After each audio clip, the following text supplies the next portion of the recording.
ஆரம்பம் நம்முடைய வாழ்க்கையில இருக்கிறது என்று சொன்னால், ஒவ்வொன்றுக்கும் ஆரம்பம் என்ற ஒன்று இருக்குமானால் அதற்கு முடிவென்று ஒன்று இருக்கிறது. முடிவில்லாமல் போகாது.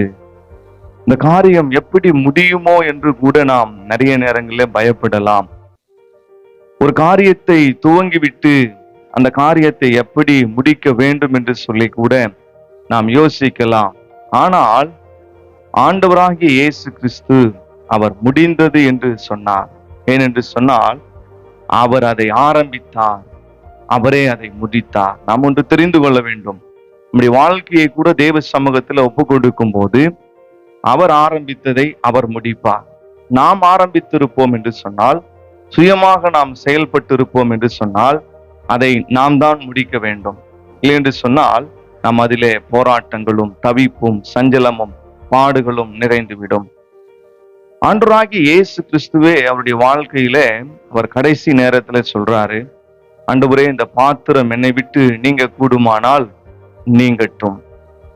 ஏனென்றால் சிலுவையின் போராட்டம் என்பது மிகவும் கடுமையான ஒன்று. உலகத்திலேயே ஒரு கொடுமையான மரணம் எதுவென்று சொன்னால் இந்த சிலுவை மரணம். சிலுவையிலே அவர் தொங்கினார். அது மட்டுமல்லாமல் அந்த சிலுவையிலே அவர் பட்ட பாடுகள் ஏராளம். அவர் உனக்காகவும் எனக்காகவும் சிலுவையிலே தன் முழு ரத்தத்தையும் அவர் சிந்தி நமக்கு மீட்பை தந்தார். அதற்காக தான் அவர் முடிந்தது என்று சொன்னார். எதெல்லாம் முடிந்தது?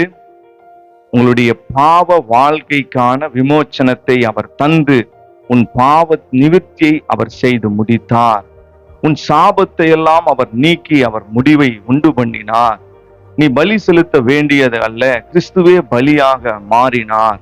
வாழ்க்கையில எல்லா காரியத்தையும், எல்லா நியாய பிரமாணங்களையும் கற்பனைகளையும் தேவன் இந்த பூமியில வந்து செய்து எல்லாவற்றையும் அவர் முடித்தார். அவர் முடித்தது மட்டுமல்லாமல் நம்மிடத்தில் அவர் ஆரம்பத்தை கொடுத்து விட்டு சென்றிருக்கிறார். அது என்ன ஆரம்பம்? நாம் சுவிசேஷத்தை மற்றவர்களுக்கு அறிவிக்க வேண்டும். நாம் மற்றவர்களுக்கு இயேசுவை குறித்து சொல்ல வேண்டும்.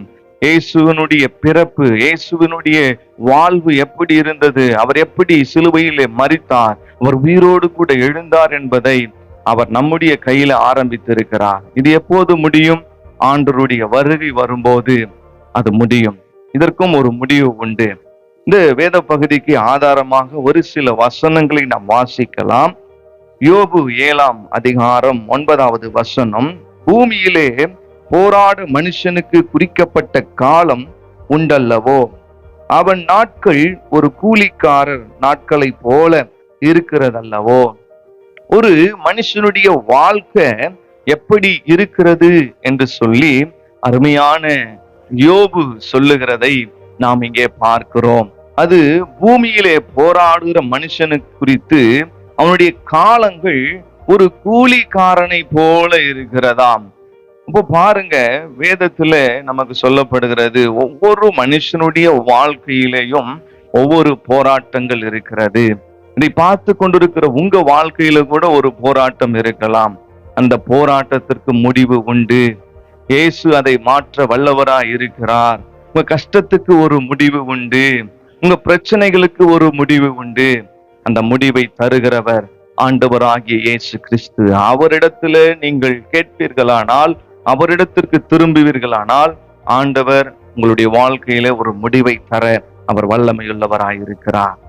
அடுத்து பாருங்க, பிரசங்கி 3ஆம் அதிகாரம் 2வது வசனம், பிறக்க ஒரு காலம் உண்டு, இறக்க ஒரு காலம் உண்டு. நாம் எல்லாருமே இந்த பூமியில பிறப்பதற்கு ஒரு காலம் இருக்கிறது. அதே போல நாம் இறப்பதற்கும் ஒரு காலம் உண்டு. பர்த்டேன்னு ஒண்ணு இருந்தா டெத் டேன்னு ஒண்ணு கண்டிப்பா இருக்கு. நம்ம அதை குறிச்சு கவலைப்படவே கூடாது. நம்ம அதை கையில பிடிச்சு போராடக்கூடாது. அருமையான ஒரு ஐயா என்ன பண்ணாருன்னா, ஒரு சின்ன தம்பியை கூப்பிட்டு அவர் கைக்குள்ள ஒரு பட்டாம்பூச்சி அவர் வைத்து கொண்டு அவர் அந்த சின்ன பையன்கிட்ட கேட்டாராம், தம்பி, என் கையில் இருக்கிற பட்டாம்பூச்சி உயிரோடு இருக்குதா, செத்துடுச்சா அப்படின்னு சொல்லிட்டு. அப்போ அந்த தம்பி யோசிச்சானா, இது உயிரோடு இருக்குமா செத்து போயிருக்குமா அப்படின்னு சொல்லிட்டு. அப்போ அதை கையில வச்சிருந்தவர் நினைச்சாராம், அந்த பெரியவர், அந்த தம்பி செத்துடுச்சின்னு சொன்னா நம்ம உயிரோட காண்பிக்கலாம். அவன் உயிரோடு இருக்குதுன்னு சொன்னா பட்டாம்பூச்சி என்ன பண்ணிடலாம், சாகடிச்சிடலாம் அப்படின்னு இவர் நினைச்சிட்டு இருக்கிறார். அப்போ அந்த தம்பி சொன்னானா, ஐயா அது உயிரோடு இருக்கிறதும் சாவறதும் உங்க கையில தான் இருக்குதுன்னு சொன்னாராம். ஆமென். இன்னைக்கு நிறைய நேரத்தில் நம்முடைய வாழ்க்கையை கூட நம்மளே முடிச்சுக்கலாம்னு நினைக்கிறோம். நிறைய பேர் செத்துடலாம்னு நினைக்கிறீங்க. நிறைய பேர் ஏன் இந்த வாழ்க்கையை வாழணும்னு நினைக்கிறீங்க. நீங்க முடிக்காதீங்க. முடிவை ஆண்டவர்